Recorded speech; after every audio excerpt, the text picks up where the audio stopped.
So my name is Andy. Today I'm going to be talking to you about Curio.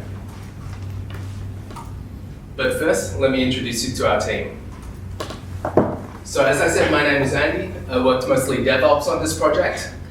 Nick here worked on the full stack. And Christian is our glorious and benevolent leader, hence the team name. Almost forgot our Scrum Master, Sean. My parents, Lynn and Tan, were the clients for this project, and superstar software engineer Ken was our supervisor. So firstly, what is Curio? Basically, Curio is an app we developed to help people share heirlooms, collectibles, and other valuables with their friends and family in a fun and interactive way. It supports Android, iOS, and web. Well, not yet, but that's coming very soon. React Native, so we can port it over. This is the tech stack we came up with. Basically, the front end is running on React Native and Redux, the API server on express.js, and we store data on a MongoDB Atlas database with Google Platform used to both store and serve images directly to the front end. This is the original project scope we came up with. I'm not going to go through all these in detail because we'll get into that later. The things we didn't cover were viewing artifacts on a map and viewing artifacts on a timeline, which is sort of unfortunate because those were the unique selling points for the app. But through discussions with our clients, we considered them to be lower priority than the other ones in terms of functionality. So now onto the main events, a tour of the app and Curio's features.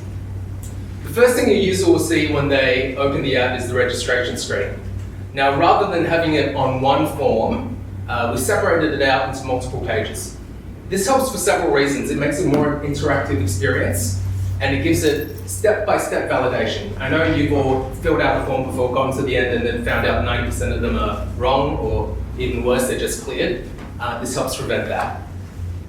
Now, after we've chosen a password, which is also checked to make sure it meets our criteria, they can upload a profile picture that appears on their public profile page. So here, John is going to select a picture of his antique collection to use as his profile picture. And we've made sure image uploads are as fast as possible as well.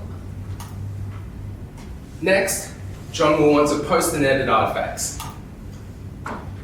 So here, John is going to post an artifact, his favorite car, but unfortunately, it was stolen by Russian mobsters. So he's going to share that with his friends and family just so that they know to keep an eye out for it. He also has the choice to specify a category if he wishes that can be used for filtering later, or select privacy settings. Here he wants to set when he acquired it and the privacy settings as private to make sure the Russians aren't aware that he's coming after them. But actually, he got his car back. So what he can do is now update the artifact with edit artifact and let his family know that all is well. He also avenged his puppy, but that's not a part of the story. And we see that he can also select a new picture. Look how happy he is. And now it's public as well.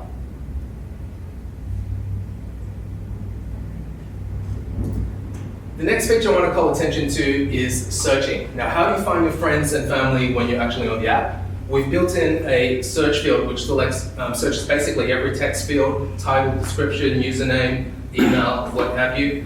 And from that, here John's opened Jane's profile, and he can look at this file she's uploaded and post a comment on it, and also like.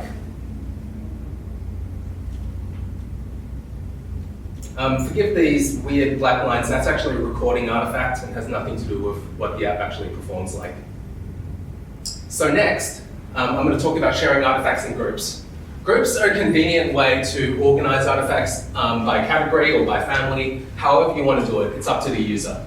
Here, John's actually a member of a lot of groups, so he can choose to pin his favorite ones and have easy access to them at the top.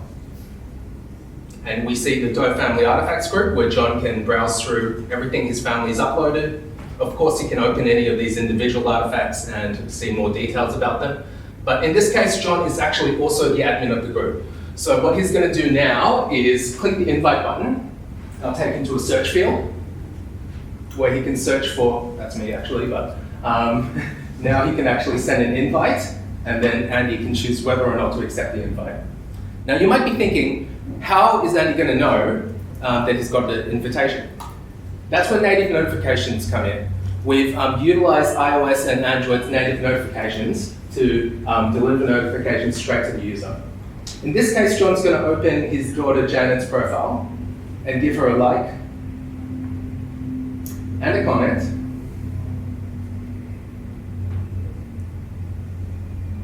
And meanwhile, in real time, Janet's going to open her phone and see that a notification's arrived, so she knows that John has posted on that artifact. Clicking on it will of course take her straight to it, so she can read what he's posted.